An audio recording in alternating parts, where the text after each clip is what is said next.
Good evening. The Charter Township of Plymouth Board of Trustees meeting for Tuesday, December 11th, 2018 will come to order. Mr. Clerk, please take the roll. Supervisor Heisey. Here. Treasurer Clinton. Here. Trustee Kermy. Here. Trustee Dorshevitz. Here. Clerk Vorba here. Trustee Dempsey. Present. Trustee Heitman. Here. All present. We have a quorum. Thank you. Tonight's Pledge of Allegiance will be led by Chief Phillips.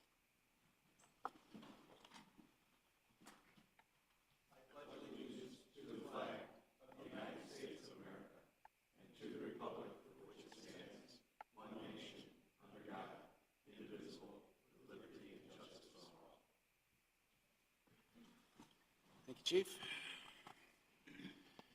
Next up is item C, approval of the agenda.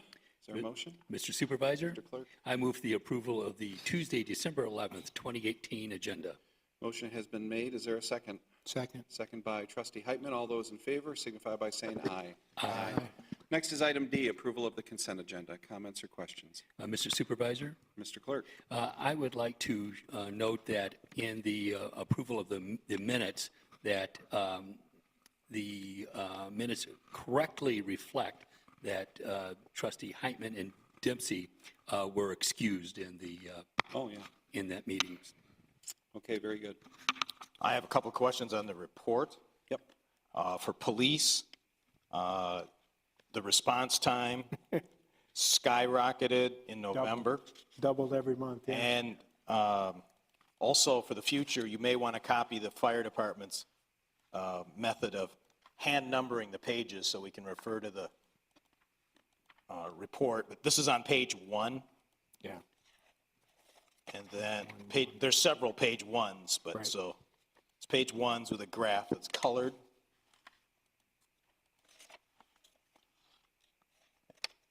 And then there's what I think is a typo on page. It says 2017. And probably should say 2018. It's a pie graph on the traffic violations.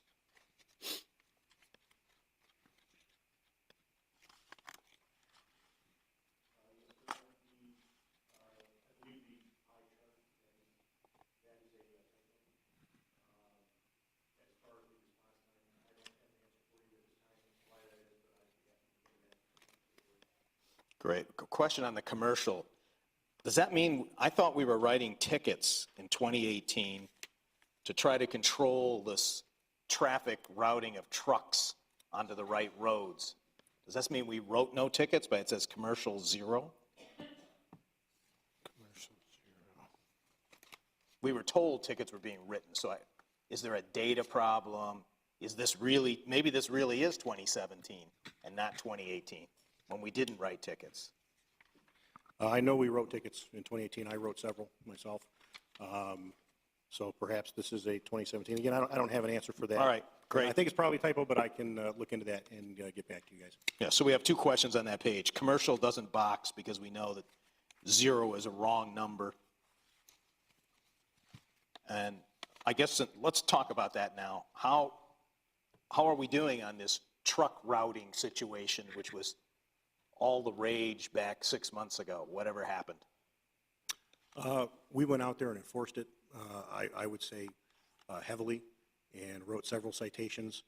And I noticed a real dip in the amount of truck traffic out there when I started advising the drivers that we're going to no longer write the companies, we'll start writing the individual drivers these citations. And I have noticed that I have really ceased receiving complaints from the public about the truck traffic. We see them between 6 and 7 in the morning and about 7 and 8 at night, and that's all. And that's stark contrast to what we were seeing them constantly up and down Ridge. So you see them 2 hours a day where they're not supposed to be? Right. And what road is this? That's Ridge and North Territorial, either street. And they've now figured out how to sneak around Northridge and go up that way, because they can take Ridge from Territorial all the way up to 5 Mile, and usually there's nothing going on there. So, but tremendous decrease in even the neighbors have all said what a great job that our policemen have done in getting that done, so. So I'm going to pass on, since we're on traffic violations, a comment that I got from someone who was pretty influential in this township years ago, that they're glad to see that we passed the millage, but they're not glad to see that policemen are monitoring traffic on M14. They feel they should be in the neighborhood. So I don't know how much time you're spending out there, but you may want to redirect it to the neighborhood, because those people are just passing through. I would add that M14 has become a death trap in recent years, and I think we've been joining with the state police and Livonia to control excessive speed on M14, which has resulted in a great number of fatalities in the last couple of years. We're not out there all the time. We're out there once in a while, along with other jurisdictions. Well, we have state police there, and primary is state police, secondary is sheriff, and I've never seen sheriffs on M14. we're the third one. So I don't think we want to be like Livonia on 275. I don't think they're doing themselves a good service there. We are absolutely not like Livonia on 275. We're out there on a limited basis, just trying to calm traffic, which, it's no secret that M14 has been very dangerous the last couple of years, mostly because of excessive speed. I'll just comment that it was recommended to me several months ago that we follow the practice that's happening on 275 south of I-94, and that this would be a revenue-generating opportunity, significant revenue-generating opportunity by writing tickets. 5 miles over, and you're getting a ticket from Romulus. So I did mention that to Chief Titterington, and I was put in my place. It doesn't raise, it's not an efficient revenue raiser. No, exactly. So it was not a very good idea for a number of reasons, and one of them is you're taking police out of what they should be doing and trying to raise money, so. Right. If we only have 2 or 3 people available on the road at any one time, having one on M14 is quite a sacrifice. Several years ago, the Romulus police on Eureka coming out of the airport. Yeah. I mean, when I used to travel all the time, they were terrible, right? And one time, the airport authority put up a big warning sign by the checkout of the ticket booth that they were out there ticketing, because even the airport authority got annoyed by it. Because all these people would be business travelers coming into town and boom, nailing them one after another. Yeah. Okay, anything else under item D? I have a question on fire department monthly report.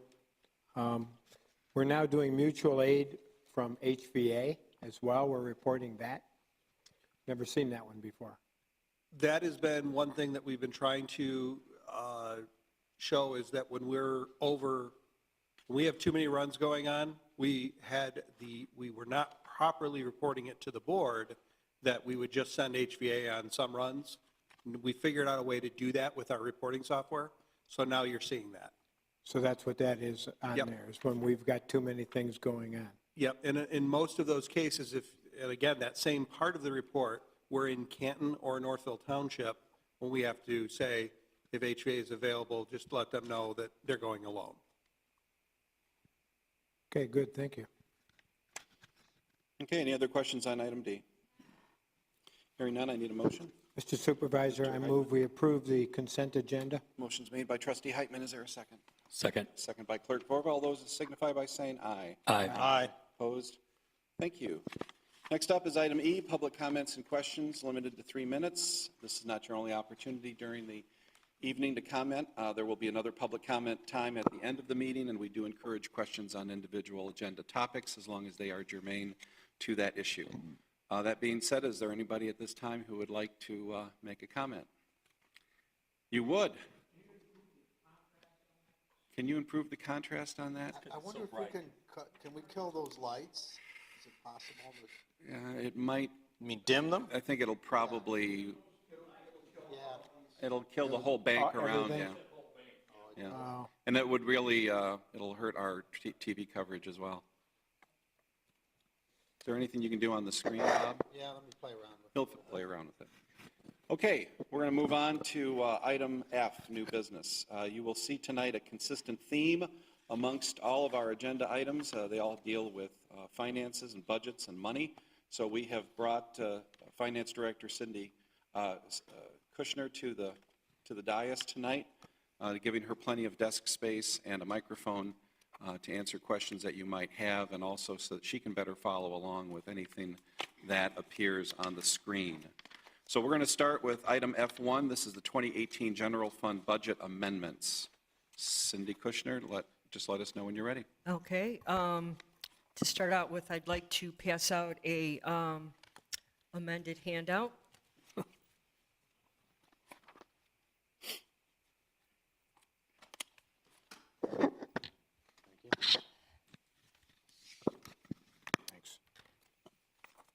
There's only a one-line change on that handout, which I'll discuss. The bottom line stayed the same.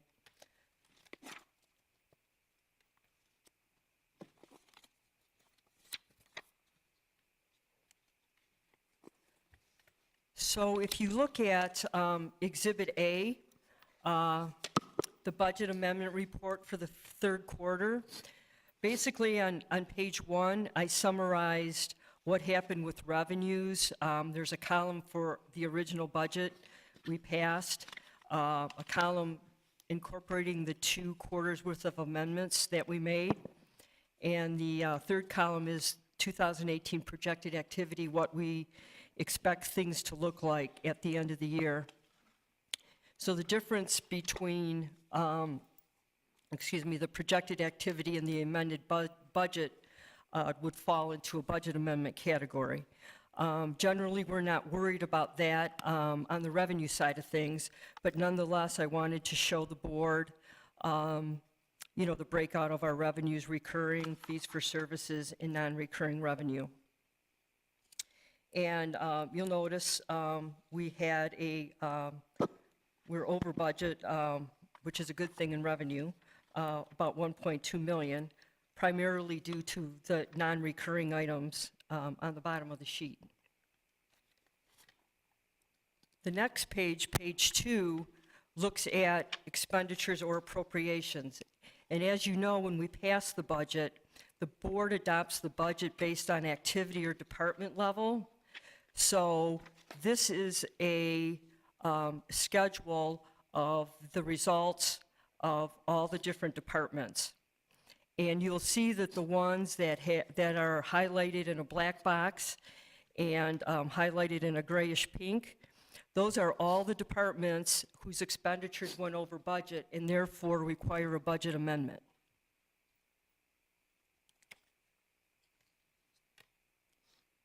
Okay, so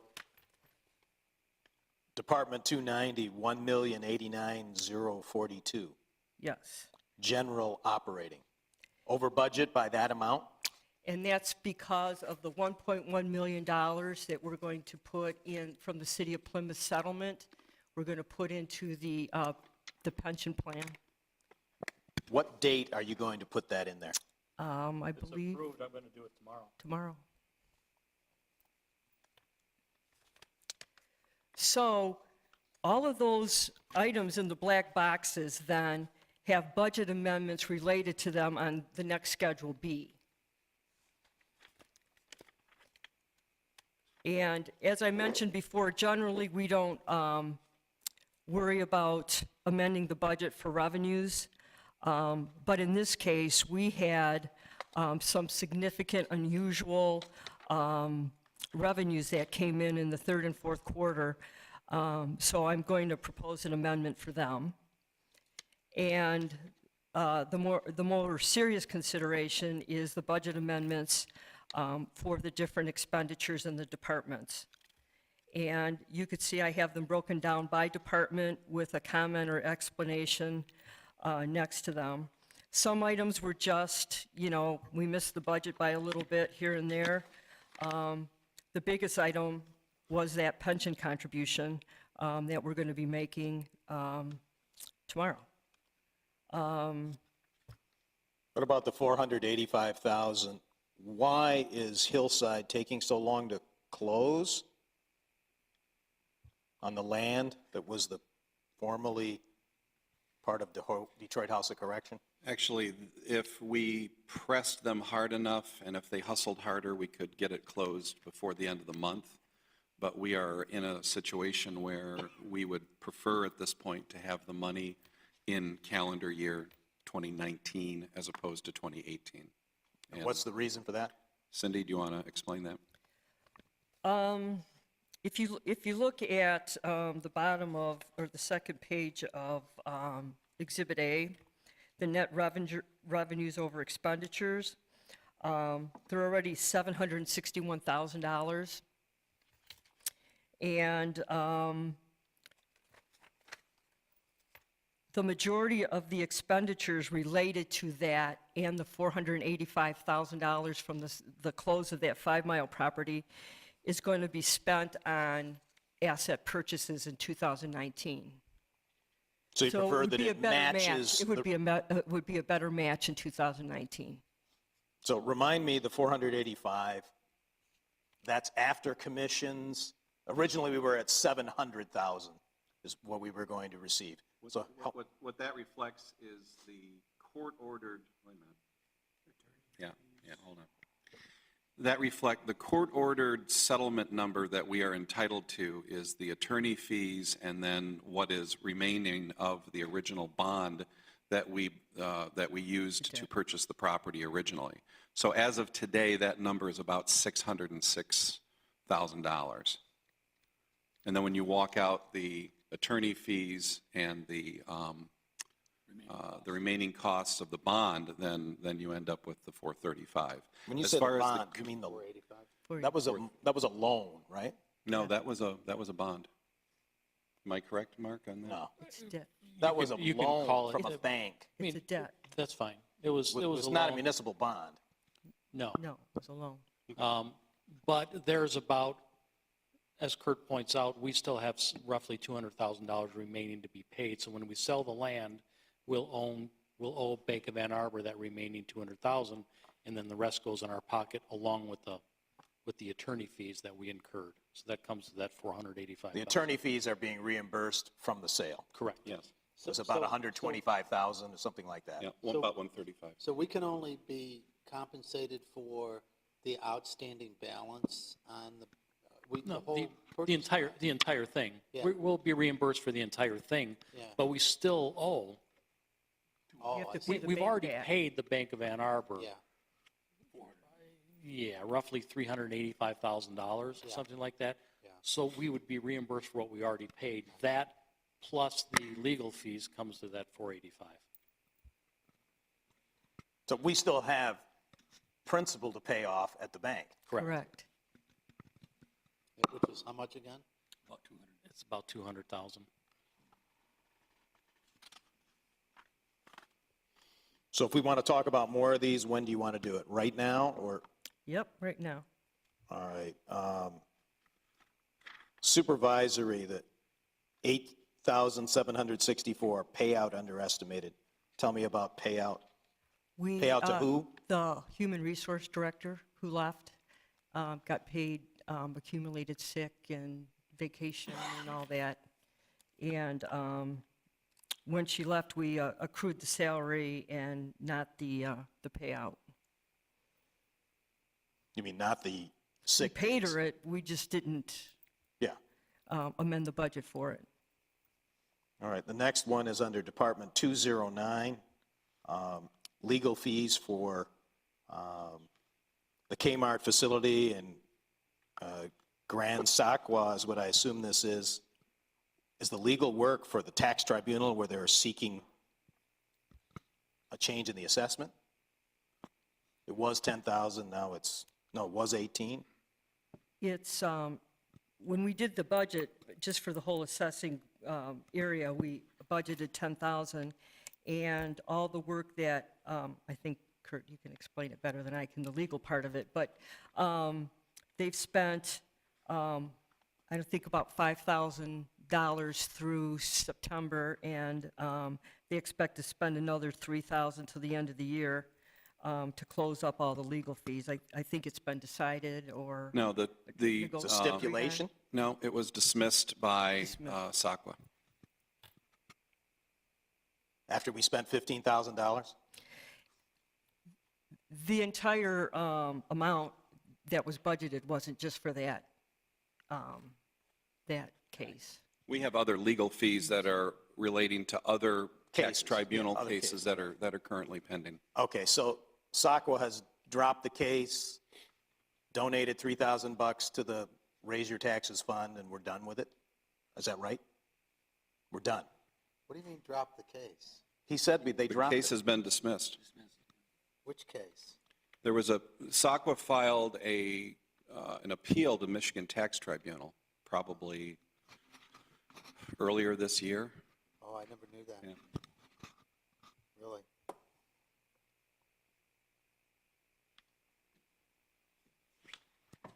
Okay, so that's done. All right.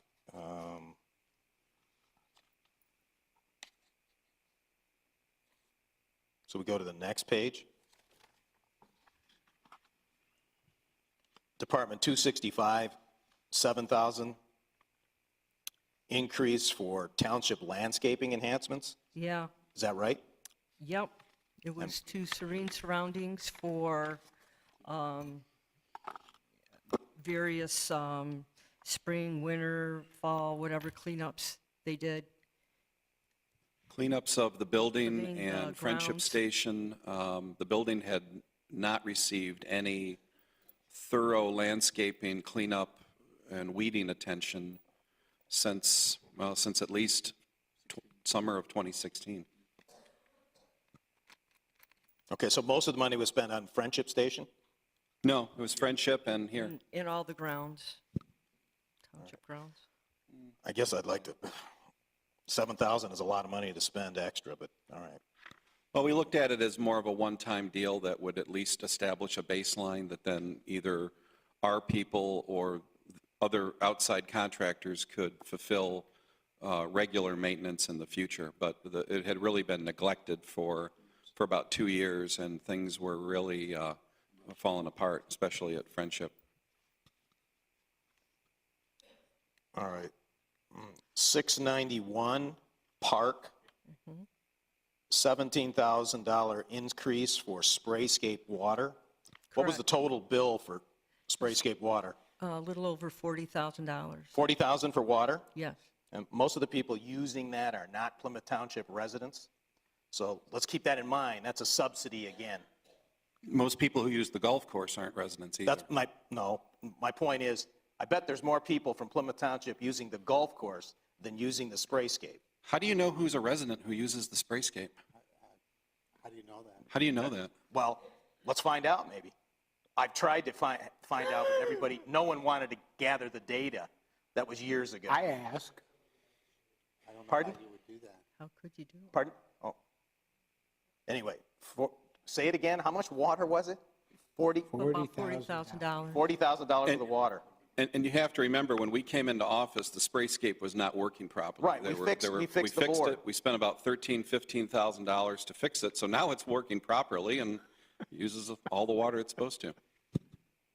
And it's packed, And it's very well Very well popular. received by everybody. very popular. Well, with the number of children who live in Plymouth Township plummeting, I don't know. We need to think about, can we reprogram it? Or it's really only operating at the time? Are we sure? We need to maybe look at it. To Is it- spray cold water on those that don't live in the township? It sprays cold water on everybody. I thought we did have that reprogrammed, though. No, it was. We did. It's on a large part of the day. Yeah, but it's also activated Yeah. by those who use it. It's not, Yeah. it's not like a fountain that's on 20, all day. It's You have motion to- detected, You have to basically. hit buttons in order to activate it. Yeah. Takes action. Wow. All right, park, ball field overspend of 25,000, what happened? That was mostly related to the overage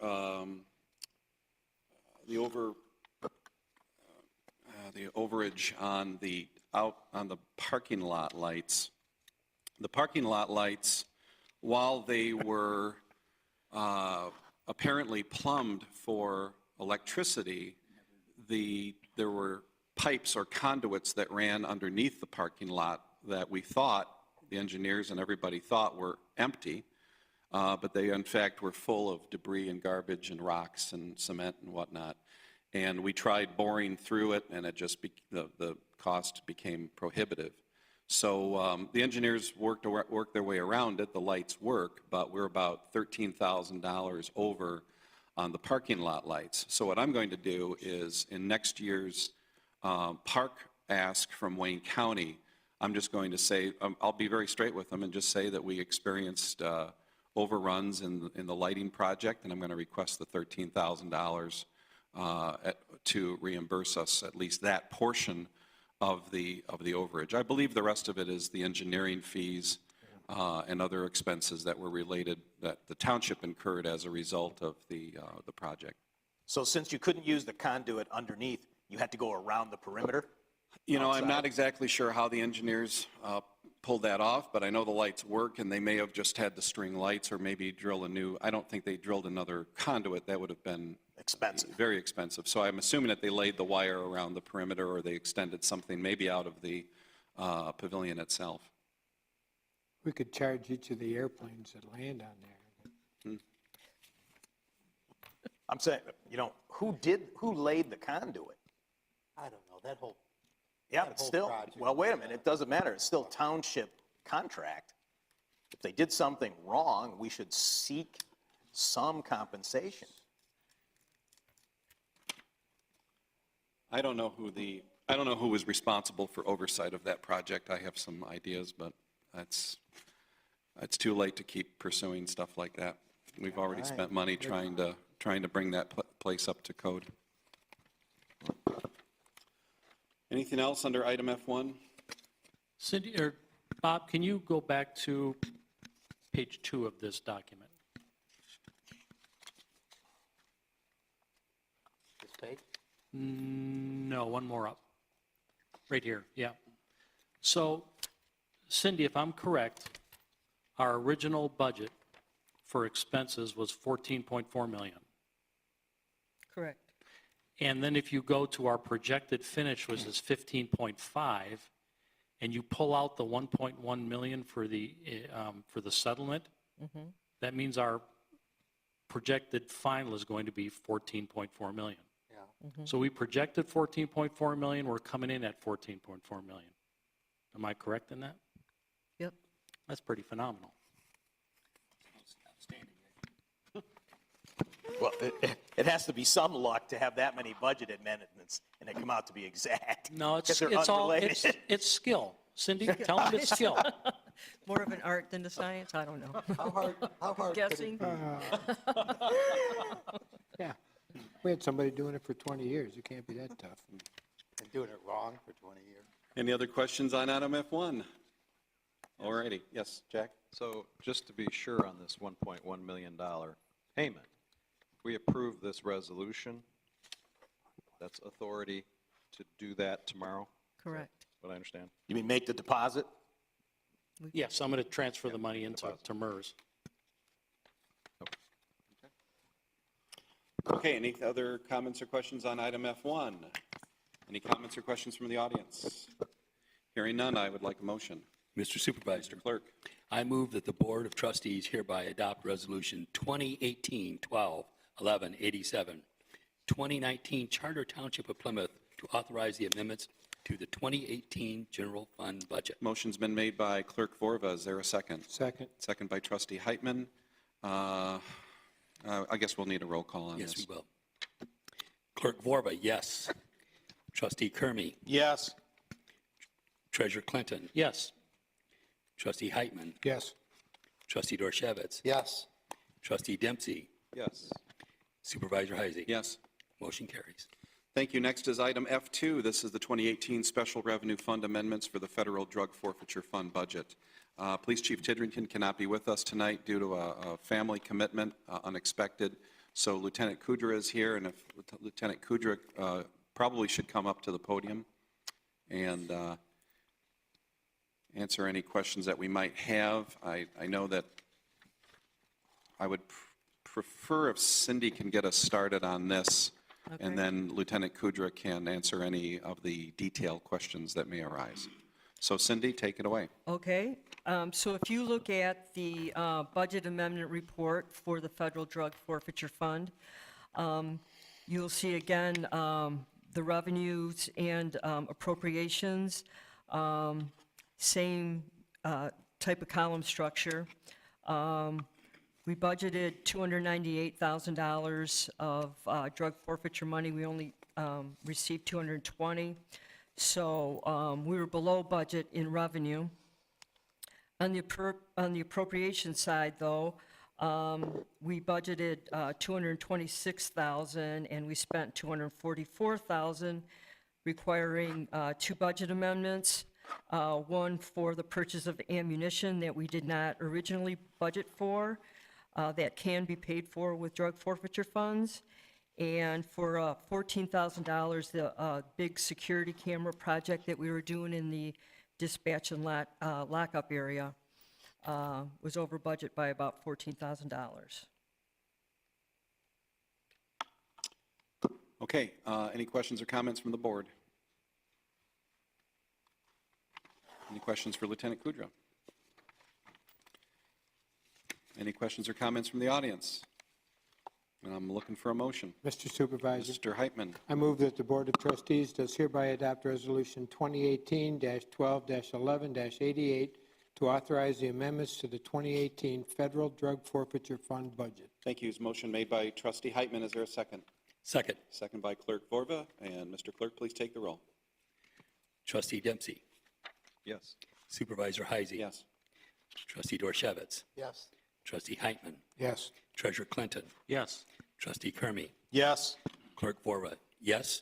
Motion carries. Thank you very much. Next is item F3. This is our public hearing on the 2019 budget. Mr. Vorba, do you want to? Yes, Mr. Supervisor, we have, Mr. Supervisor, we've appropriately published this in the newspaper of general circulation on December 29, 2018. So we're authorized to have a motion here, and I move that we open the public hearing. Okay, so a motion has been made to open the public hearing. Is there a second? Second. Second by Trustee Heitman. Yes, We need a roll call on that, Mr. Clerk. yes. Clerk Vorba, yes. Supervisor Heisey. Yes. Trustee Dempsey. Yes. Trustee Kermy. Yes. Treasurer Clinton. Yes. Trustee Heitman. Yes. Trustee Dorchevitz. Yes. Motion carries. Thank you. So we are now in a public hearing at 7:32 PM on the 2019 budget. Any comments or questions on the 2019 budget from the public?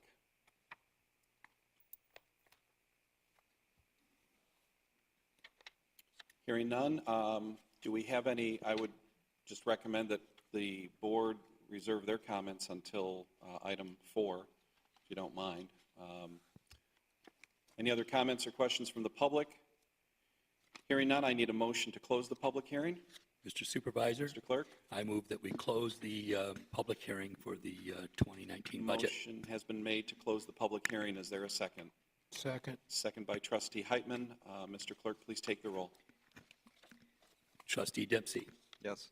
Trustee Heitman. Yes. Trustee Dorchevitz. Yes. Trustee Kermy. Yes. Treasurer Clinton. Yes. Supervisor Heisey. Thank you very much. Motion yes. has been made to close the public hearing, and the public hearing is closed at 7:33 PM. Next is item 4. This is the 2019 Charter Township of Plymouth General Appropriations Act and 2019 budget adoption. I'm requesting that this board approve the attached 2019 general fund budget pursuant to the attached resolution, which is required by state law and has been drafted by Finance Director Kushner. She is also on hand here tonight to answer any questions that you may have. Cindy? Okay, if you would like to turn to Exhibit A,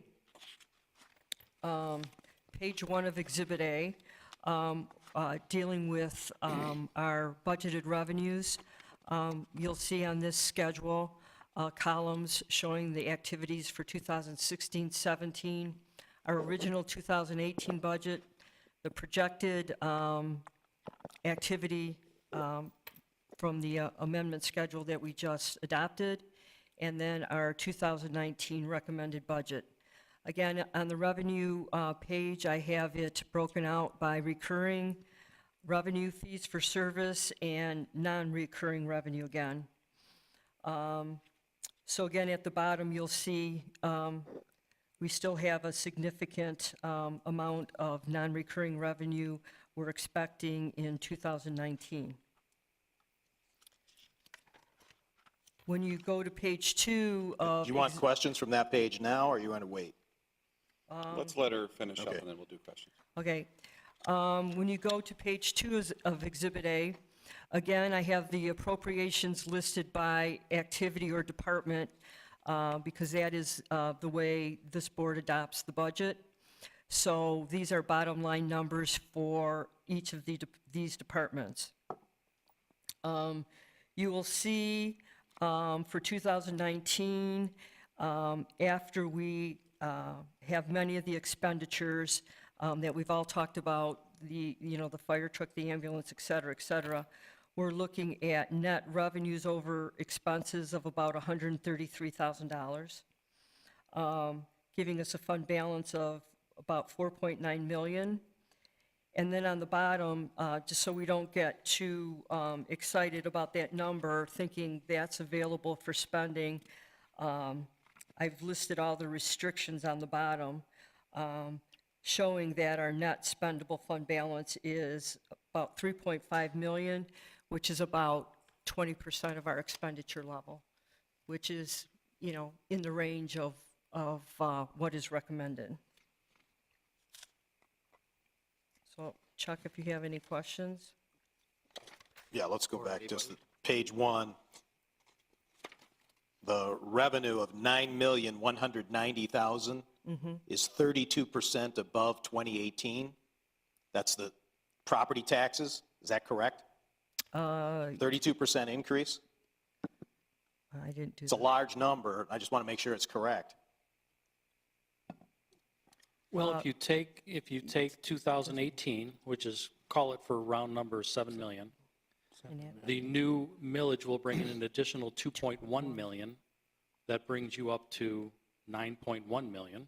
And then the 90,000 is, inflation, increased property values. So yes, the number is correct. All right. The next item is fire transports. We're increasing them by 20%, moving from 100,000 to 120,000. What is the rationale? Where are we? Middle of the page. Right here. Oh, yeah, Fees for 120. services. Dan and I talked about that number, and he feels that's what he's going to generate next year. What are you going to do different? But we haven't talked about the proposals that were put before us for ambulance service. Yeah, that's just based on our rising number. We're doing about 10% of transports right now, and that number has been increasing over the past 6 to 8 months. So it's just an estimate of what we think we're going to do. Every few years, that number fluctuates based on how often the private ambulance carrier is in or not in the community. So we're thinking it's just, we're going to see another uptick year. If HVA is able to hire a bunch of paramedics and have a lot more staff next year, then that number will go down. But over the past several months, we've been seeing decreased responses from them. So we just expect it to continue unless something changes. And right now, the staff available for them to hire isn't out there, just like for us. So we would expect to see our numbers go up slightly. So Cindy, where the emergency recovery and hazmat, which line was that on? If I could break it, that's the same line. It's all rolled into there. It's all rolled into one. Oh, it's all rolled in one. Okay, And rolled into one for, since we started collecting it. all right. If we stay in that same category and look at miscellaneous fees, they're coming down dramatically every year, just because we're doing something different, we're doing something smarter.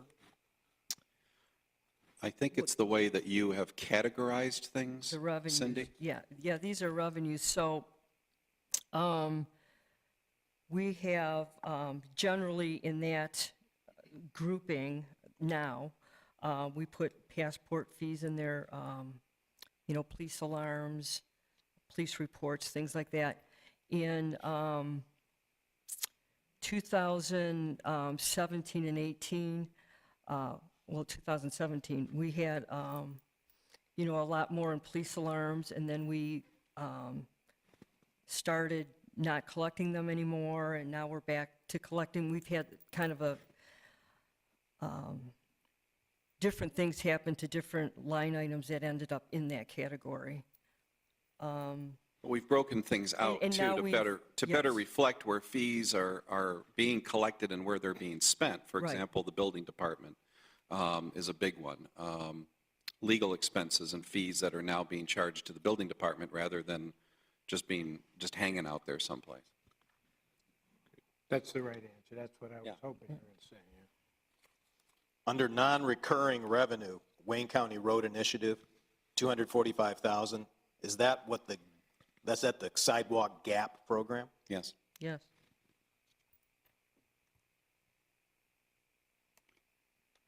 Cindy, have we made any assumptions or considerations for the $389,000 that would be put into the SAD program for next year? No, not yet. Because we haven't asked for that money yet, we haven't received anything yet, we don't even know where we're going to spend that money yet. Correct. Okay. Makes sense. We ready to And go to again, appropriations? as things come up, we can amend it, Right. But that would more than likely be SAD money, money. which wouldn't be in the general fund. Okay, that's It's the other It's a question. separate fund. Okay. Yep. Yeah, that would be SAD money for sure. All right, any other questions from the board? Are we ready to go to appropriations questions? You have the floor, sir. Anything you want. Okay. General operating budget has gone up 300% since 2017. I'm hoping you're telling me that that money is going into other categories. What page are you on? Appropriations, page 2, about 10 or 11 from the top. 2,602 is the number you're looking at? Yeah, yeah. Again, that's where that $1.1 million going in, from the City of Plymouth settlement. Wait a minute, that's in 2018. Oh, yeah, and then for 2019, the money that we're going to put into OPEB is in that 2.6 million. That's the trust fund? Correct. Is in that 2,602,890? Yes, that's where that's going to be charged. General operating. Correct. The other question I have is clerk's office goes up 80,000 with no election in 2019. That is correct, and thank you for bringing that up.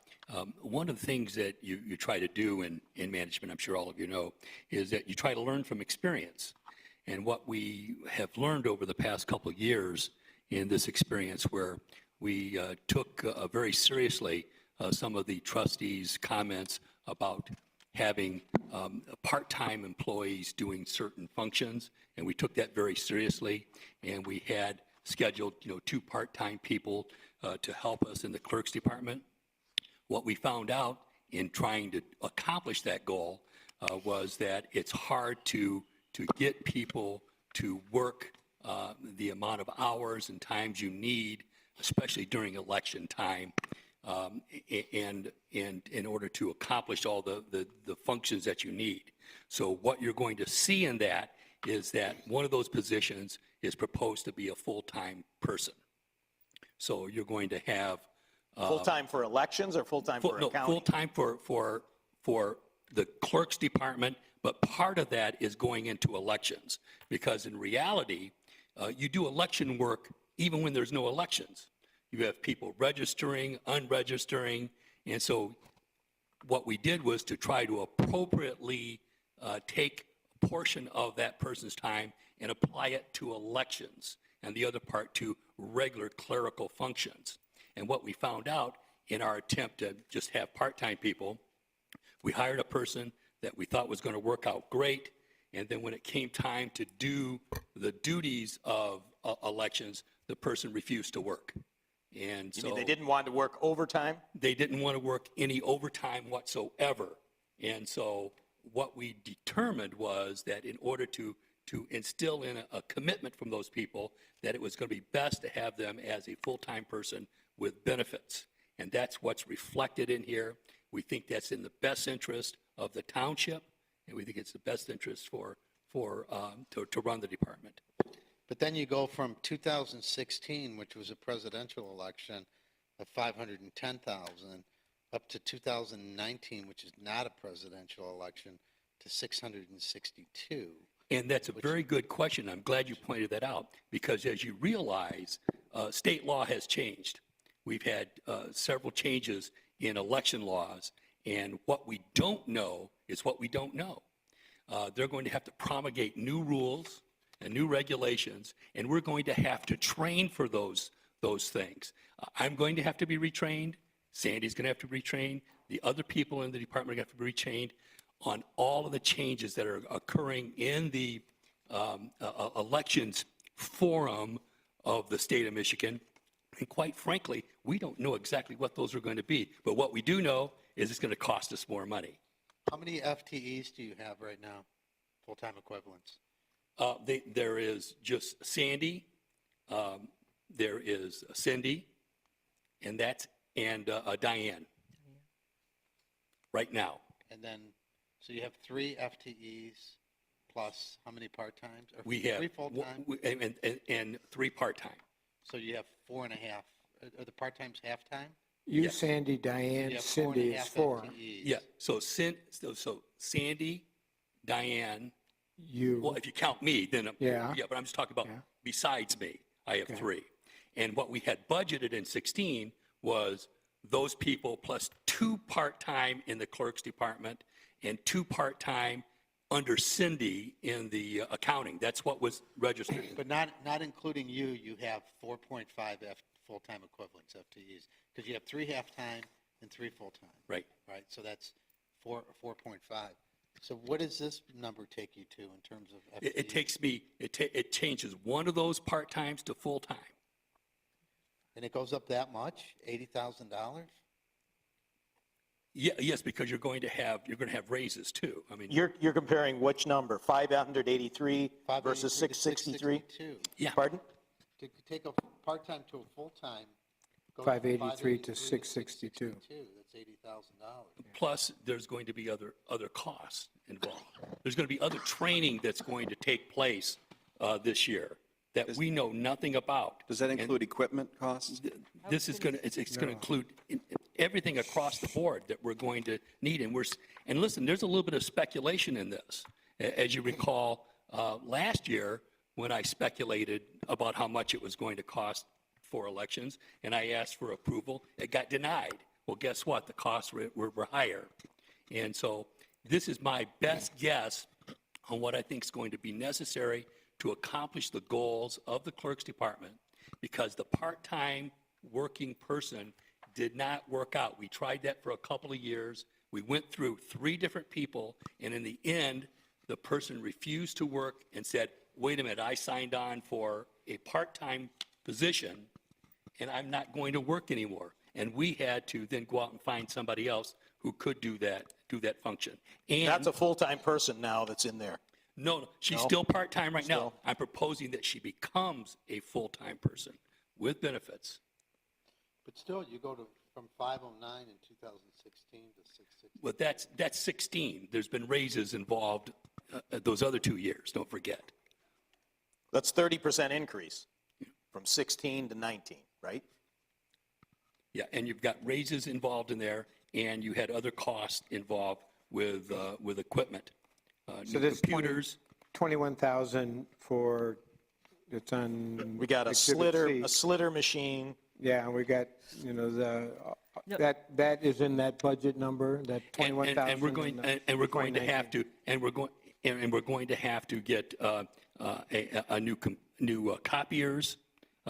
Realize that when you're running these elections, all of the equipment that you're using gets used at a high volume. When you look at the number of copies we had to make during the election, is thousands and thousands of copies. That machine is worn out. I'm going to need a whole new copying system, and then some record retention systems, and some scanners that are just exclusively, it's not really exclusively used in the clerk's department, because look, the copier, we end up using that for elections. Now, it's not appropriately put in there, but what you're looking at here is our best guess on what it's going to cost in light of we're going to have some unknown costs in changing the election laws. Now, quite frankly, if we don't need it, I'm not going to spend it. If you look in the budget amendment for the clerk's department that we just did, we're down $53,000. We didn't spend it. If I don't need to spend it, I'm not going to do it. This whole board has talked about being efficient in their production. Remember also that once we came into office here, and I want to thank Treasurer Clinton a lot here, we had to realign work that was being done inappropriately in the wrong department. And with his assistance, we've been able to move that work that is statutorily required to be in the clerk's department into the clerk's department. And so that's part of that increase that you see over those 2-year period. And that's what it costs to do those statutorily required functions. And you're going to have to, I'm going to ask for more money for elections, because quite frankly, we didn't have enough money in that, and you're going to have a shift in how elections are done. You're going to end up with more absentee ballots, which require more work from people in the office in order to perform those functions of sending out ballots, bringing them in, recording them, documenting them, sorting them, so that you have good accounting of all the ballots. It's amazing to watch this whole process, and I wish everyone could watch that whole process over a month period of time prior to election. It is really, really intense. It's bank reconciliation type detail that goes on for a month, month and a half, and then afterwards. So you're going to have more expenditure, and we don't know what we don't know. We don't know how they're going to promulgate all these rules, but it is going to cost more money because they're changing the processes that are going to require other training. And so this is just a fact. And remember, the elections are a constitutional requirement. Other things that government they do are not constitutionally required. This is a constitutional requirement. It's important that we get it right, and I certainly would appreciate your support in this budget on this situation. So Jerry, just getting back to the headcount question, if I'm correct, last year in 2018, maybe it was late 2017, you added a part-time person, Rachel, into the accounting function. Yes, that's correct. Which has been immensely helpful in getting us ready for audits. For audits and that's freeing right. up Cindy to do the more strategic things like the budget, et cetera. Exactly. So I think that was a very wise investment. Your only other net new headcount in 2019 will be moving Paula from a part-time to a full-time position. And remember, part of the savings that you saw, that $53,000, is we didn't hire that second part-time person, the 2-day-a-week person. We never hired that person. That person was budgeted. We never got to that position because we went through several people in order to get to Paula. We went through 3 separate hires in order to get to Paula. And we got to Paula because the other person, who quite frankly was a very nice person, did a very good job, she refused to do the work. So, again, She refused to work overtime. She did the work when she was here. No, but she agreed afternoon. to fulfill that obligation when we hired her. We said it's going to require this. She refused to fulfill her obligation. let me just try to understand the facts then. So taking this half-time person, part-time person to full-time, what is the cost of that ballpark? It was about $38,000, I think, So Pay and if- benefits? So pay and benefits. if I look back, get my glasses on, at the handout we had from October 17th, I think the clerk request was for $620,000, 621 roughly. So if we're at 63. we're basically just that half-time going to full-time. Maybe there's some assorted change in there, but that's basically the difference. Am I understanding that right? The majority of it is that person going from part-time to full-time with benefits. Okay. Got it. And then there's going to be, guess what? There's going to be raises. We're in contract negotiations. Things are going to change, and we need some equipment in my department. I need a new copier. That copier is completely shot, and we need some scanners that are a function of record keeping in our department. We're chartered with doing all the record keeping. You have to realize that the clerk's department is the highest intensity department in the whole township, outside of fire and police. It's number 3 on the level of functions that you have to do statutorily and constitutionally, and we do it very efficiently. Certainly the highest. Unlike paid. the supervisor's office, which is a piece of cake. What, I ran for the wrong office. He makes half of it. you know. So since you're on the witness stand here, Mr. Clerk, we talk about elections. Yes. So you propose to add a high-speed tabulator, $35,350. You see it sitting right over there. That's an example I that haven't I. asked my question yet. That is an example of what I think is going to be required, should have been required already. And this particular piece of equipment is going to be $35,000. And because we are going to be moving into a no-reason AV, absentee voter ballot request, I'm expecting an increase of 25% more people going to AV ballots the next time, and then more in each successive year. So my question would be,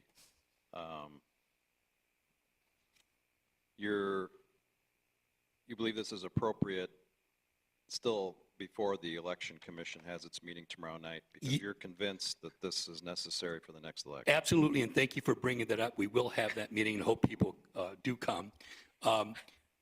Realize that after they promulgate all the rules, we've got to train people, and in order for me to have this up and running, I'm going to have to train people on this equipment. I don't want to wait till the year of the election to either purchase and then train people on it. It's a different function, and so it is going to be absolutely, positively necessary in the future. We did not have it this current general election? We got to use this at the very end because the other equipment broke. How did we get to use it? We called Wayne County, and they brought it in. Did any other surrounding jurisdictions already have one? Yes, some already had some. Livonia had to bring these in. Grosse Pointe had to bring in. Some downriver people had to do the same thing because the equipment that was acquired by the county is not sufficient to handle that kind of absentee. So there's two ways to go. One would be not put this in the budget, wait for the Election Commission to meet, to investigate this. We'll have the meeting tomorrow night, report back. On the other hand, given what seems to have happened, it makes sense to put it in the budget, still pending the outcome of that report back to the board. Absolutely. And again, if I don't need to spend the money, I won't. You can see, not to repeat myself, we were in the good $53,000. That's because, one, we didn't hire that other part-time person, which would have been about $15,000. Am I correct? Closer to 20. Right around there. And then the people who were here worked very, very hard. You had Sandy and myself and other people working a lot of overtime that you don't get paid for, and so we performed a lot of functions, and I want to again thank Sandy and all the staff for all the hard work they've done over the past 2 years.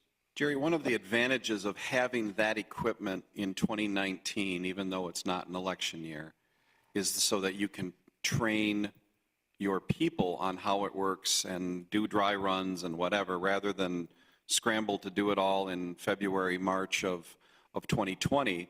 Also, too, in 2020, I anticipate there will be a presidential primary, probably as early as March, maybe February, which is going to involve all of this equipment. So your team is going to have to be potentially ready to go by the end of 2019.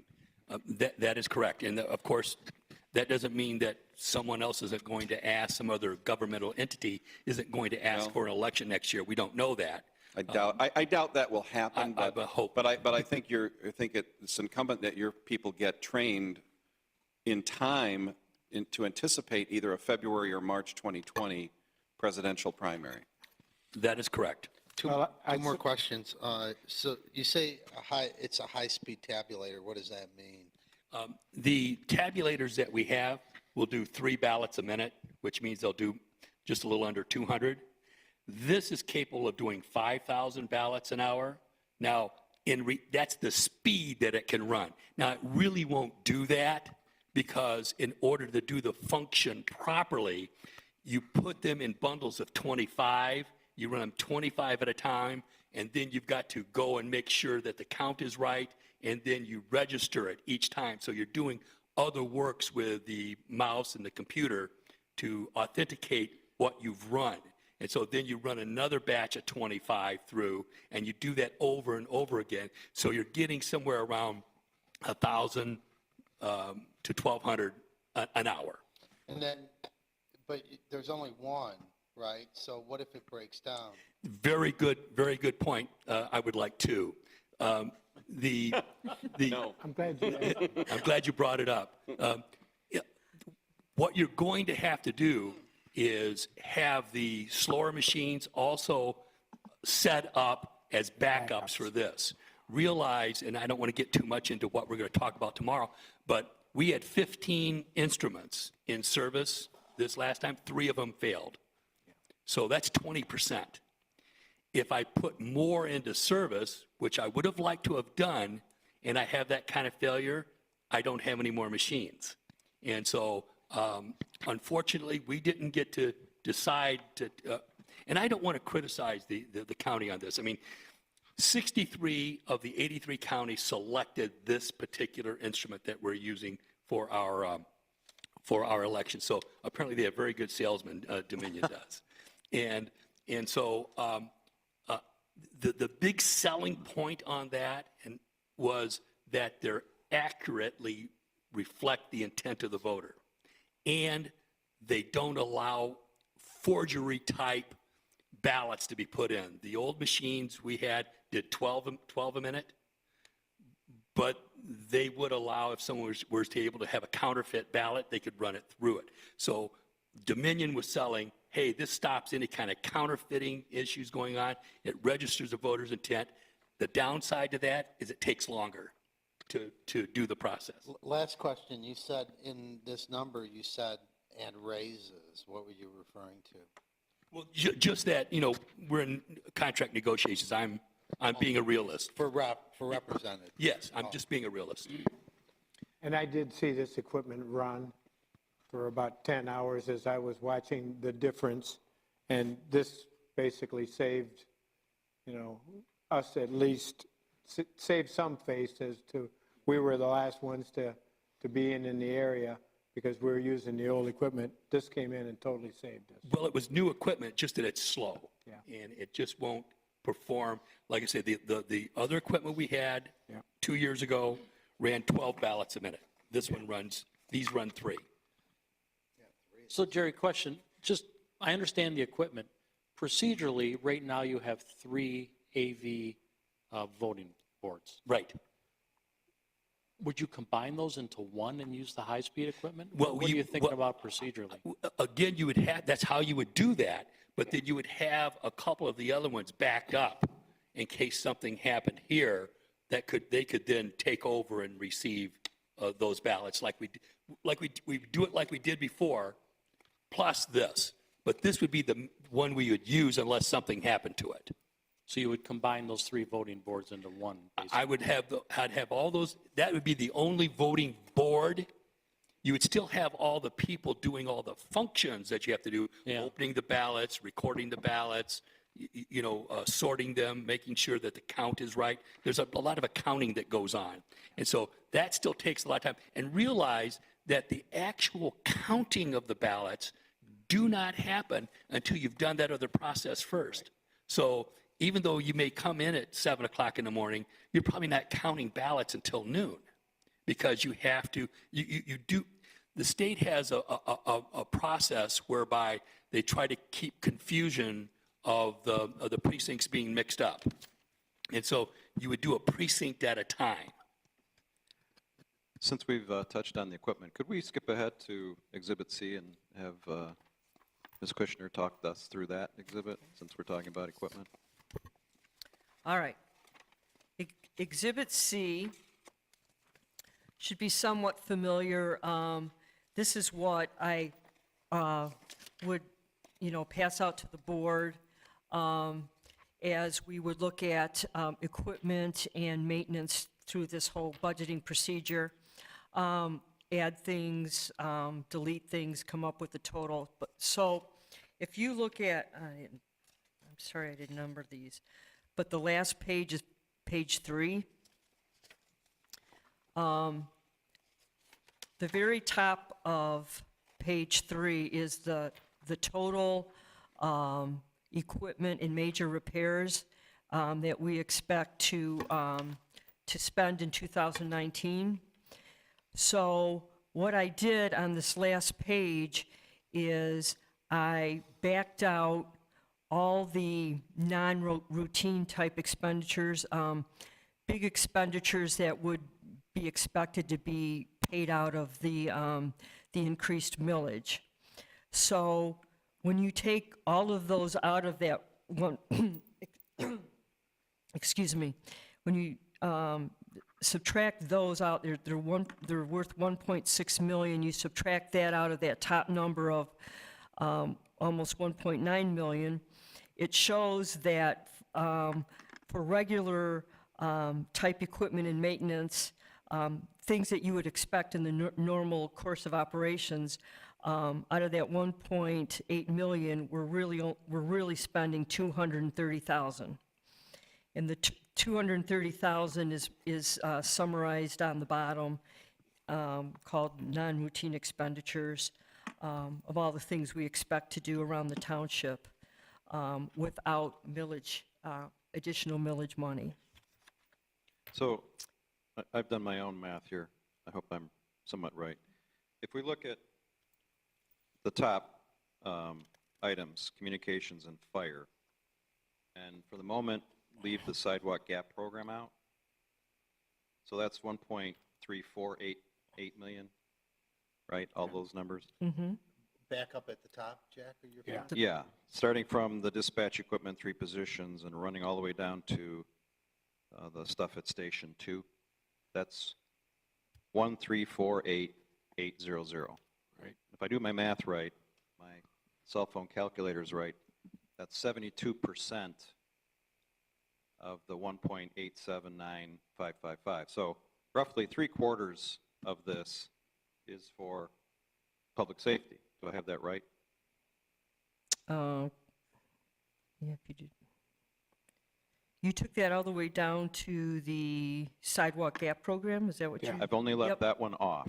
Yep, Yes. that's correct then. So Yep, that's roughly 72%. And if you throw that in, if you assume that's somehow public safety, then that's like 88% of this total, which I feel real good about. I feel like that's keeping faith with the voter, that's spending money on public safety and using that sidewalk, or the public money we got, using it for the sidewalk program, which leaves us with, like you said, only $230,000.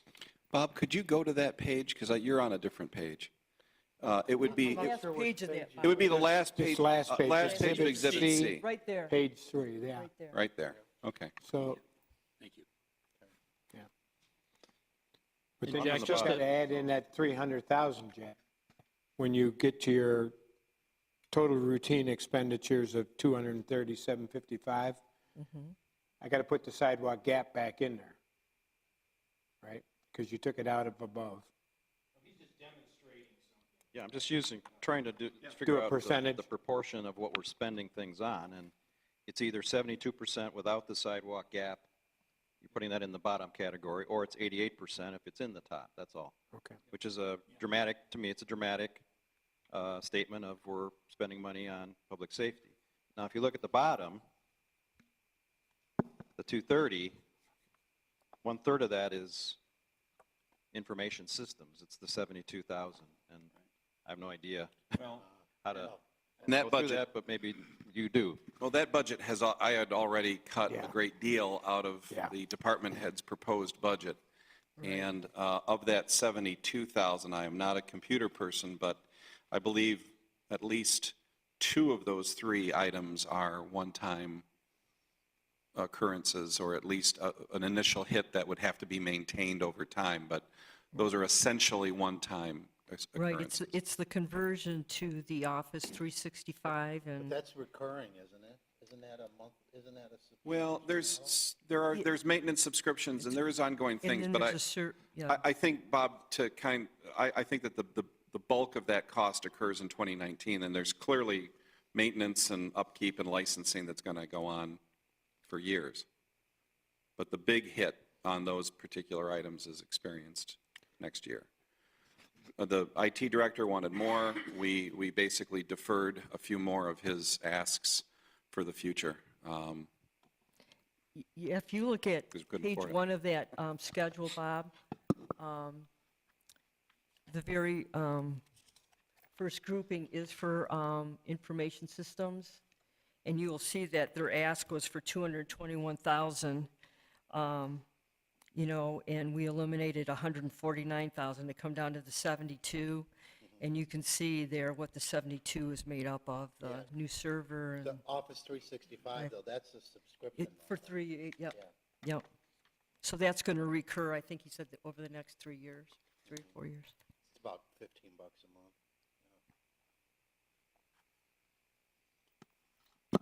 Okay, any other questions by the board? Yes, since we're on equipment. Well, first, Jerry, the tabulator, I want to encourage you to wait as long as you can to purchase it, because the elections business is fraught with change of mind activity and big mistakes in purchasing of equipment. We've had them here in Plymouth Township, where we've purchased equipment, turned out to be no good or obsolete quickly. So with all of the changes going on, wait as long as you can. Well, you're going to bring it to us to approve it anyway. Correct. But you need to wait to see. We have a new Secretary of State in Lansing. We have a Proposition 3, which is a new law. I don't want us to make any mistakes and buy equipment that then turns out to not be what we really need. Remember, well, you were involved. You sued the township. We had that expensive electronic Yes, I did. equipment that we purchased back in the 90s. Yeah, I sued in 97. touchscreens? Yeah, the touch Pardon? Touchscreens. It was a disaster. was junk. Yeah. So I agree. be careful. Any other comment? Oh, go ahead, sir. I have more. I don't want to purchase a $30,000 sweeper mower. What, do we have to do that? Yeah, the purpose behind that is we are going with fewer staff now at the parks. And currently, the way that we remove snow on the sidewalks and walking paths at the park in the winter is for a guy to go out there with a common snow blower like you would use at home. It is a time-consuming, difficult process. It's hard on the people, it's hard on the equipment.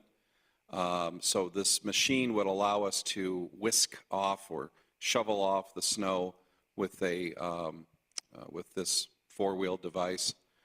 It would be done far quicker and more efficiently and with less man-hours and less equipment costs and repairs, et cetera. Plus, this machine can also be used during the summer for lawn maintenance and other park maintenance activities. We need a new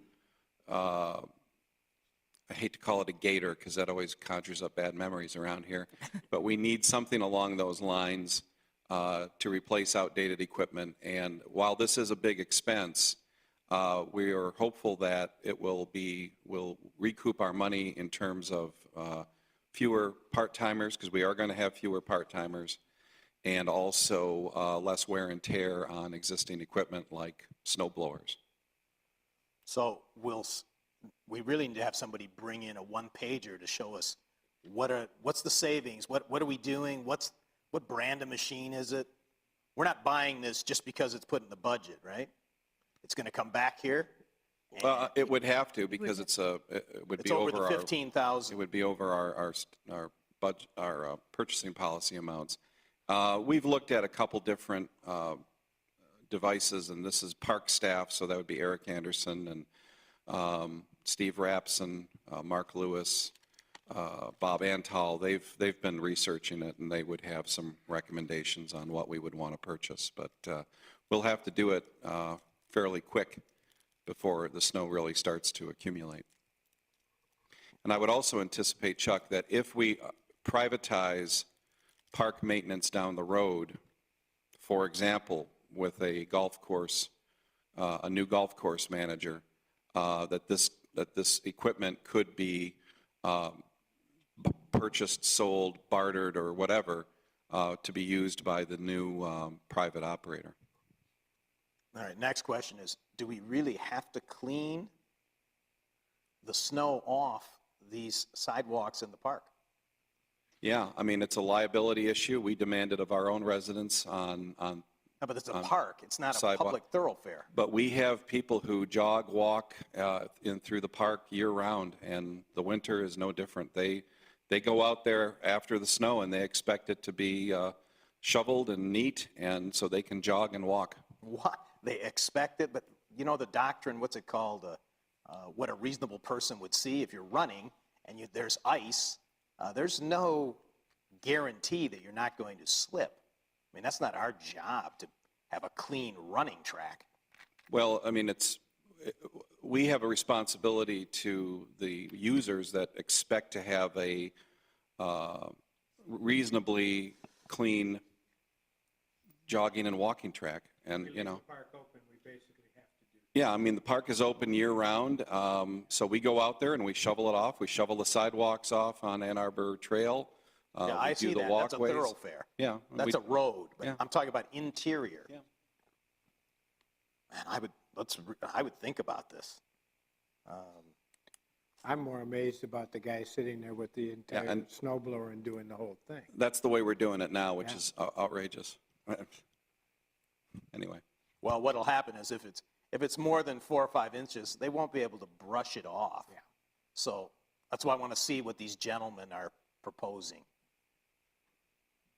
Okay, but let's get it in the budget anyway. Yeah, that's fine. Any other questions? Yes. Jack? Back to the Exhibit B, I think it is? Yes, Exhibit B, the 2019 recommended budget for the federal drug forfeiture. We're showing 0 revenues. Yeah. Talked to the chief about that, and at this point, he does not want to make a guess. So he suggested we budget 0 for revenue. Whatever we get is what we get, and we have enough in fund balance to cover the purchases that he wants to make. 0, you know is going to be wrong, so why wouldn't you put something in? Well, you can't assume, I mean.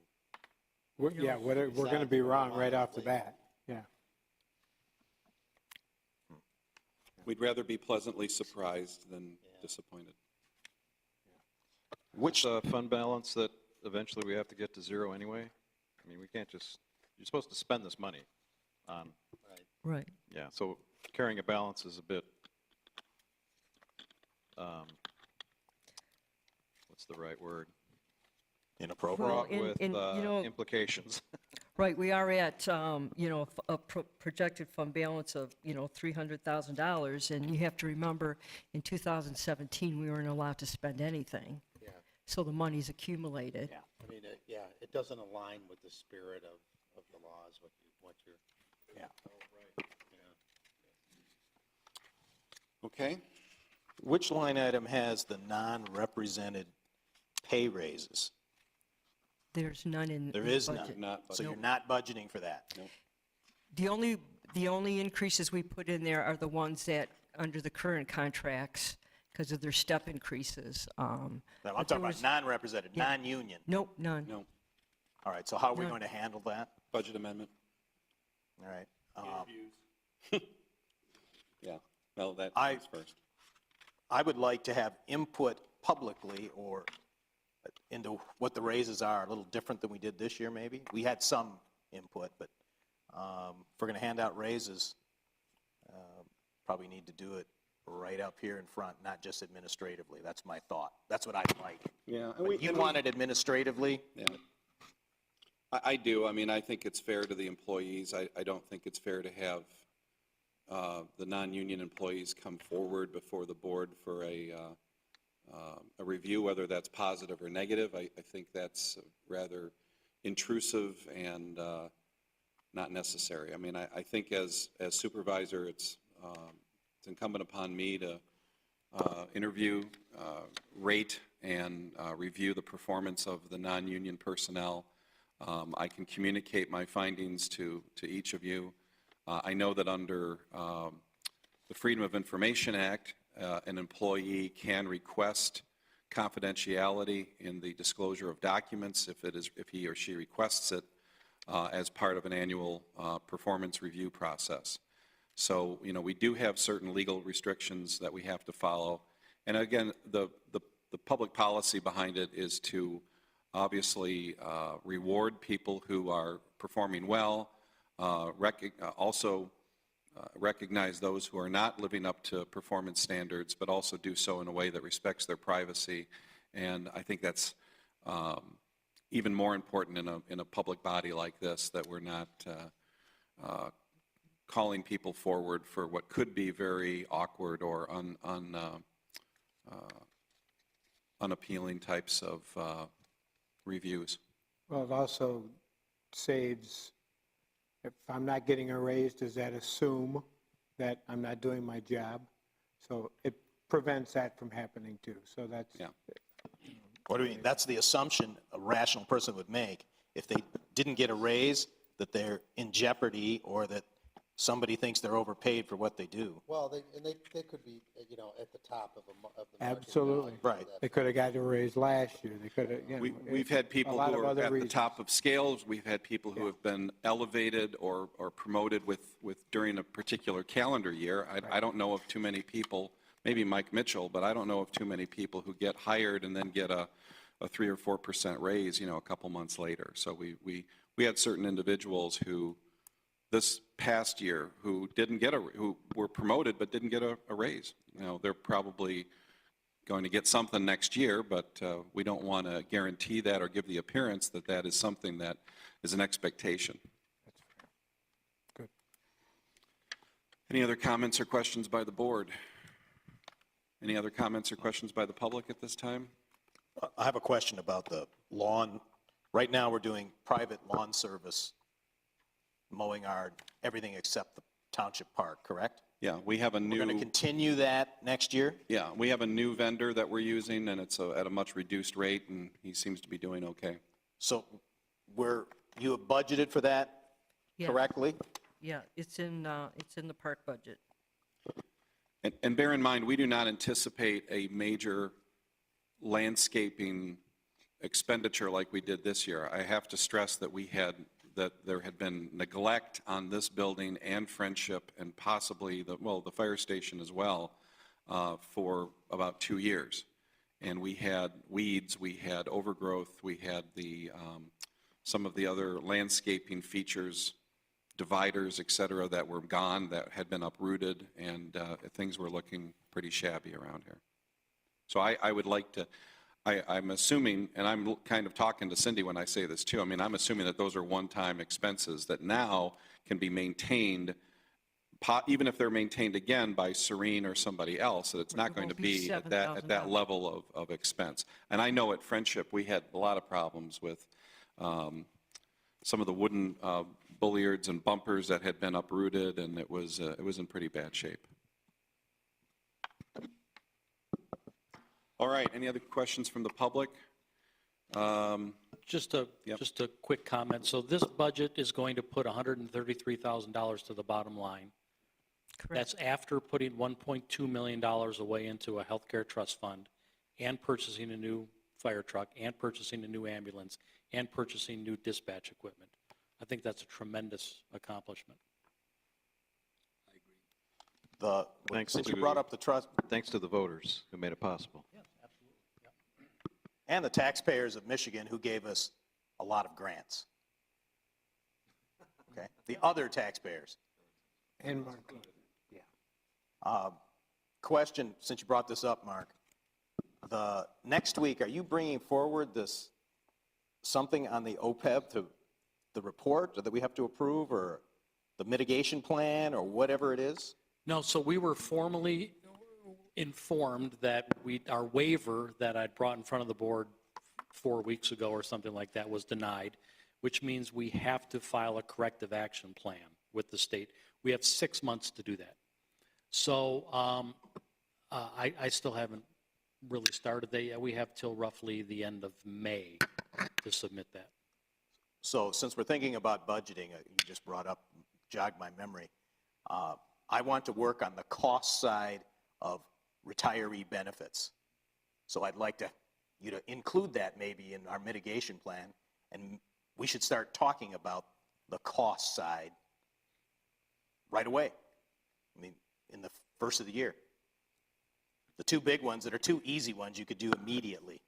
If you get another job, you get insurance health insurance from that employer. So if you have a 50-year-old person that's been reemployed, they go to that. Many private companies are doing that. You have to get it from and then the next one is, if you have a spouse that's employed, you get your insurance from your spouse. The township is second. Those are two simple things you could do right away. So let's talk to our our human resources contractor, see what their opinion is. See if they have any ideas, but we need to move forward on the cost side. So thanks for bringing that up, that we've done so well on the depositing the money, or we will be. The money's already deposited, right? For the healthcare trust fund? Yes. No, we haven't even collected that money yet. Oh, that's right. So we'll start collecting that in December. We'll be done collecting it in March, and at that point, I would recommend that we transfer the $1.2 million into the trust fund at that point. So getting back to the collection of taxes, some of the taxes for 2019 are collected this year, right? People are paying right now. People are paying now, yeah. So you yes. accrue that, Cindy? Yeah, it's- And that goes into our 2019 revenue budget, correct? Correct. And then the remainder that's paid in 2019 by February 14th fills it out. Stays in 2019. All right, so we keep track of that. Yes, we do. That's why we know with great certainty what our revenue number is going to be, that 9.1 million, because that's already what I've built out. We know that that's coming in, and if it doesn't come in, it gets reimbursed by Wayne County. So that's a number you can set. Take to the bank. Yeah. Any other questions or comments? Anything from the public or the board? Very well. I move. All right. Is it? Yep. No, you need to come up there so we can hear you, please.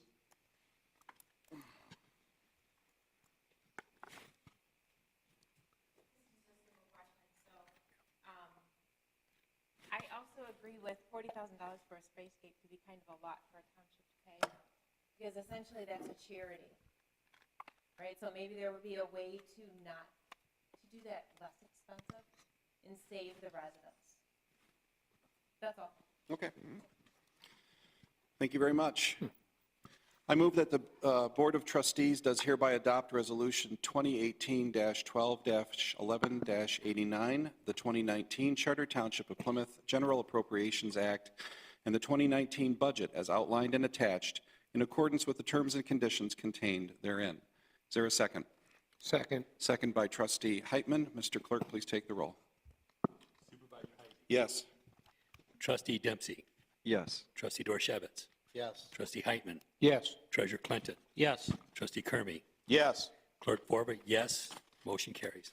Thank you very much, and thank you, Cindy, for all your hard work on Great the job, Cindy. budget. Good job, Cindy. And you know what? I'd like to thank all the department heads that, really cooperate and help out with all of this. Indeed. Next is item F5. This is the capital asset capitalization policy. Cindy Kushner. All right. For the last couple of years, Plant Moran in their management comments to us keep suggesting that we adopt a capitalization policy. And so basically, we don't have one right now. So what happens is any fixed asset that we buy over $1,000, we capitalize and then we depreciate over the estimated useful life. So based on the research from the Government Finance Officers Association, which kind of sets standards and best practice procedures, they suggest that in this day and age that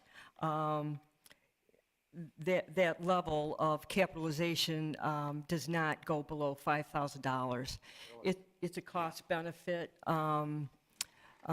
Record keeping, it doesn't materially affect the financial statements. So I'm proposing that our capitalization policy, that we actually adopt one and that the threshold is no less than $5,000. Any comments or questions by the board? So, if we're only going to capitalize items that are $5,000, then that probably eliminates a good chunk of the stuff that is currently capitalized, right? Correct. So that means that stuff wouldn't have depreciation expense. It would all be expensed in the year in which it was acquired. Correct. And again, you need to understand, in the financial statements, when Plant Moran comes and presents, they always talk to us about the fund-based statements. In those statements, which everybody looks at and says, what's fund balance? Everything's expensed in that financial statement. This applies to the very first statement. It's called the statement of activities, which people rarely look at, but it's based on a full accrual method. So we only capitalize and depreciate for that statement. And I want to clarify that just because these items are under $5,000 doesn't mean we are not going to keep track of them. Yes. We will still keep track of them. They'll be in a system. We're implementing a bigger fixed asset project right now where we're trying to inventory all of the fixed asset, match it to what we have in our BS&A system, and start doing physical inventories of them. So we will keep a list of them, we just won't depreciate them. Okay. Any other comments from the board or from the public? I need a motion. Mr. Supervisor, Mr. Clerk. I move that the Board of Trustees does hereby adopt Resolution 2018-12-11-90, 2019, which establishes a capitalization threshold of $5,000 for capital asset acquisitions. Motion's made by Clerk Vorva. Is there a second? Second. Second by Treasurer Clinton. Mr. Clerk, please take the roll. Trustee Dorshevitz. Yes. Clerk Vorva, yes. Trustee Dempsey. Yes. Trustee Heitman. Yes. Supervisor Heisey. Yes. Treasurer Clinton. Yes. Trustee Kermy. Yes. Motion carries. All right, thank you. Okay, next is supervisor and trustee comments. My only comment tonight is that we are going to have another meeting. It's a special meeting on Monday, December 17th. That's Monday at 7 o'clock. Now, it's a special meeting, but there's really nothing special about it. The only reason we're doing it is because our regularly scheduled second meeting for December falls on Christmas Day, and we do have other things that we have to wrap up before the end of the year. So if we can get through that meeting, that will be it for calendar year 2018. That's less than a week away, right? It's Monday. It's this coming Monday. Bob, anything? Gary? Just a quick update. Many of you saw the Monroe Bank and Trust. We had the groundbreaking last week. waiting for the beautiful 4,000 square foot bank that's going in next to the pie company. They're very excited about being here, and they're closing the office in downtown Plymouth. They're closing a Canton office and moving everybody to the new Plymouth Township office in the spring of this year. That's right on Ann Arbor Road, across from the Elks Club. Yeah. Yeah. They've already started to doing- move around things. They're doing quite a bit of digging out there right now, right next to Grand Traverse Pie to the west There was a formal groundbreaking. This week, last week. last week. As a courtesy, I'd like to notify the board when those are, please, so that the others of us can participate if we so desire. Good. Jerry? I'm good. Okay, Mark?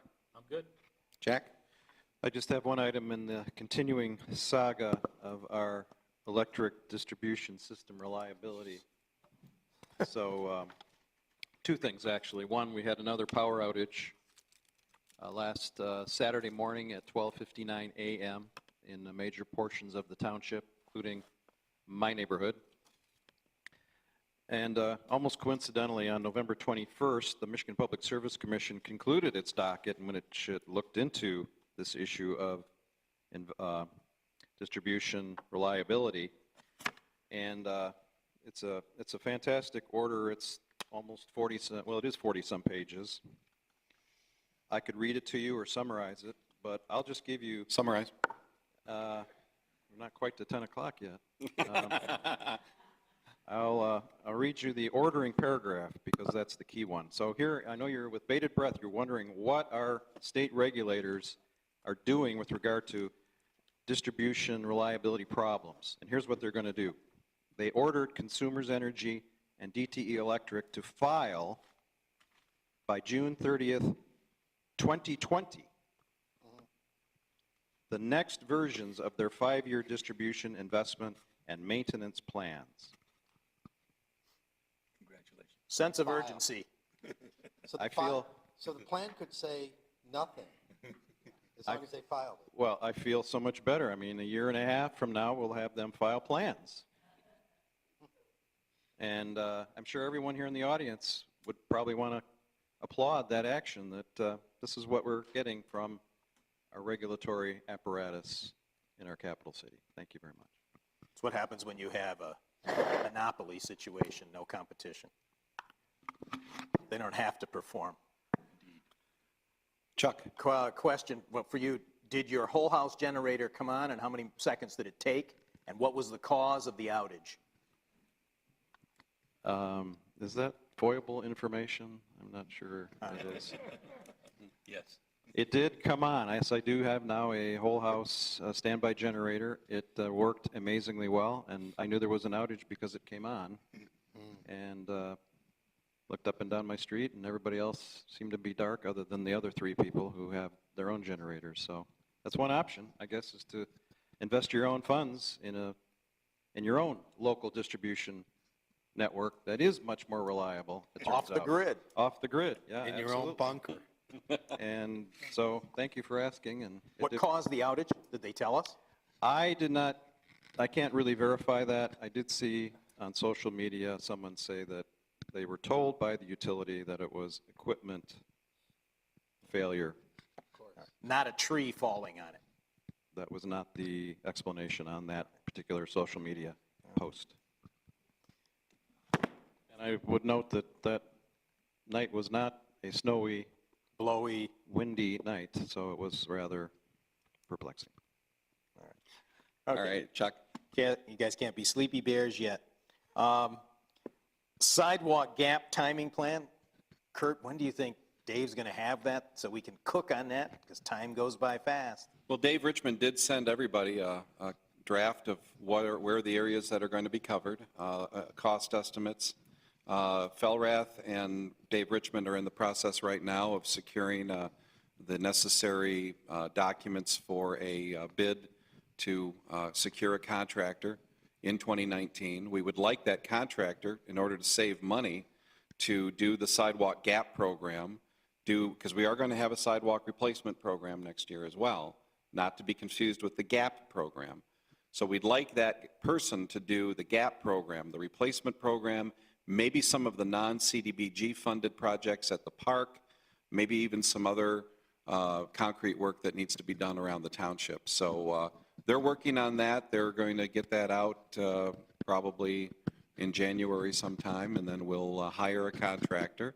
And that contractor has to have an idea of what the scope of work is going to be and what his costs are going to be. So that will all That's be what my worry folded in is, there. because we don't know where we're going to get easements, which we really have to jump all over first.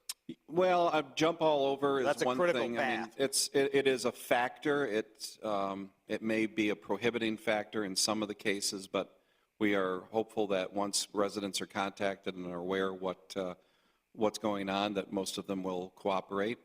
If we're in a situation where we have to incur legal expenses with an action under the Michigan Quick Take statute and do basically a mini condemnation, I don't want to waste money on stuff like that. So we're hoping that people will be good neighbors and not try to seek some kind of compensation for a sidewalk. And those contractors will be a public, come before us and. Yeah, we will. It would be bid out, they will bid on it, they'll submit their bids to the clerk, and then we'll have to decide on somebody. And the engineering firm will also more than likely be Spalding or OHM. Okay, another item, at the park. I would like to try dogs being allowed to walk in the park. What will it take to facilitate that? We can take down the signs that say no dogs allowed. I know that sounds a little cocky, but that's step one. We could tape over it or something. But we would also have to, I'm sure people are going to want to have wipes and gloves and all of that stuff installed. I know my HOA has done that, and typically those dog mitts get stolen and vandalized right away. And then you're going to have that issue. I mean, are they going to go in the playscape? Are they going to go in the sprayscape? Are we going to have dogs playing in the water in the sprayscape now? I mean, it's going to be a very rigorous enforcement action. And I think historically, Chuck, I mean, you were here. I mean, I think a decision was made that it had to be some kind of an all or nothing approach. So I guess the decision was made a long time ago to say no dogs allowed and just cut it off. That's why you have municipalities looking at dog parks where you have cordoned off areas where dogs can hang out. Yeah, this tees up I'm sorry, go ahead. I was going to say, this tees up the master plan that we have to come back to for the golf course and the park. And Yeah. this is a relatively inexpensive thing to do, especially if you have a user pay situation. So when we get back to that in 2019, I think that might be one thing we could do fairly quickly. And I think it would be worth exploring, whether to allow dogs in certain sections of the park or not. I mean, I think it's a discussion worth having. Well, based on, It has to be simple, otherwise it's an enforcement nightmare. oh, okay, but based on your earlier comment, make them all have a Plymouth Township dog tag. Well, we can work on that. That's definitely a good thing. Now I got to hire somebody to do all the dog enforcement. You saw the dog license numbers in the budget were down. I'll check your dogs out. I already go out there and tell people they got to take their dogs out because those guys don't want to do it, the kids. So we have an enforcement officer. Are you a dog catcher now? And your driver's license. One other question about audit. What are we allocating this year for audit? Did she go? She left. All right. Not as much as in previous It's years. going to be a lot lower, I hope. Yeah. Be a lot lower. Ah, there she is. What was the number we had for our audit? Was it about 40? Yeah, it's in the low 40s. In the low 40s. It's going to be about 24,000, I think, for the general fund, and another $20,000 roughly for water and sewer. And then they usually charge $1,000 for DDA and brownfield separately. Oh, and the golf course separately. But yeah, we're down way significantly from the prior 3 years. Yeah, they've been partying for 3 years on us. Yeah, it's They've had good reason to. However, didn't do our job. Yeah. So- And we do still have the 3 single audits coming, You mean they're in progress? yes. They're just about, we're But you're waiting. going to allocate that to previous year's No, budgets? it's all in this 2018 budget. 18. Yep, it's all in the budget adjustments, et cetera. And while we're talking about the audits, I want to again thank Treasurer Clinton and his staff for all their assistance in that. It was very, very helpful in having our teams work together on that. Thank you. And Cindy, the water budget, we're going to do that in February? That's the plan? That's the plan. Okay. Anything else? I need a motion. Oh, yeah, from the public, sorry, yeah, I forgot. Anybody from the public? All righty then. I need a motion to adjourn. Motion's made by trustee Heitman. Is there a second? Second by trustee Dempsey. All those in favor of adjournment signify by saying aye. Aye, we are adjourned.